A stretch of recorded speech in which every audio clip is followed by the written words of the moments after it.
Xan kəndinin Kərkican kəndində böyümüşəm. Burada orta mərtəbəyə getmişəm, əsgəriyə burada getmişəm, nə bilim, burada evlənmişəm, ailə qurmuşam, burada yaralanmışam.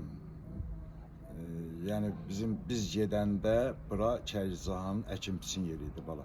Bax o iki dənə bina, üzbəüz duran binanın arasında biz gedəndə başını kıran durub, yəni iş gedirdi. Buralar yani olmuyordu. Bura olmuyordu. Bura Kərkicanın əkin-biçin sahəsiydi. Yani burada heç bir ev falan yok idi. Heç bir küçə zat yok idi.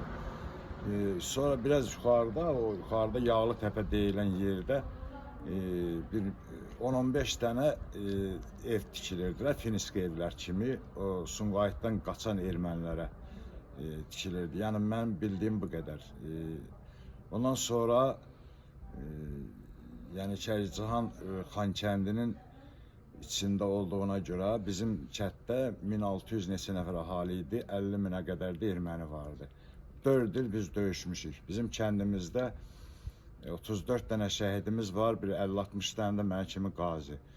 Kərkican kimi ilk vaxtlar döyüşən, nə bilim, əziyyət çəkən cəmaat olmuyubdu. Bizim kəndin cəmaatı çox birlikli, çox qoçaq, çox mərd cəmaatdır.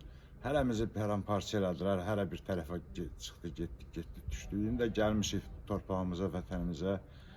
Allah şəhidlərimizə rəhmət eləsin, Allah Ali Baş Komandanımızı qorusun, Allah millətimiz, xalqımızı qorusun, Türk dünyasını qorusun.